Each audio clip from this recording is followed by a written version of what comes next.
പച്ചരി വെച്ച് വളരെ കുറച്ച് സമയത്തിനുള്ളിൽ നല്ല സോഫ്റ്റായ നെയ്യപ്പം തയ്യാറാക്കാം. അതിന് രാത്രി 1 കപ്പ് പച്ചരി എടുത്ത് കുതിർക്കാനിടുക. പിന്നീട് രാവിലെയായാൽ കഴുകി വെള്ളം വാർത്തെടുത്ത് ഒരു മിക്സിയുടെ ജാറിലേക്ക് ഇടുക. ശർക്കര ഉരുക്കി തണുത്ത ശർക്കരപ്പാനി ഒഴിച്ച് മിക്സിയിൽ അടിച്ചെടുക്കുക. പിന്നീട് ആ മാവിലേക്ക് 1 ടേബിൾ സ്പൂൺ മൈദയും നെയ്യിൽ വറുത്തെടുത്ത തേങ്ങാക്കൊത്തും 1/2 ടീസ്പൂൺ ജീരകവും 1/2 ടീസ്പൂൺ എള്ളും 1 നുള്ള് ഉപ്പും ഇട്ട് നന്നായി യോജിപ്പിച്ചെടുക്കുക.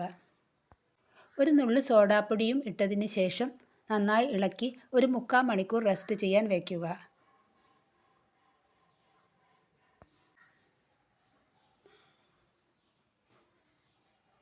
പിന്നീട് എണ്ണ ചൂടായതിനു ശേഷം ലോ ടു മീഡിയം ഫ്ലെയിമിൽ വെച്ച് നമുക്ക് ചുട്ടെടുക്കാവുന്നതാണ്. നല്ല സോഫ്റ്റായ നെയ്യപ്പം റെഡിയായി.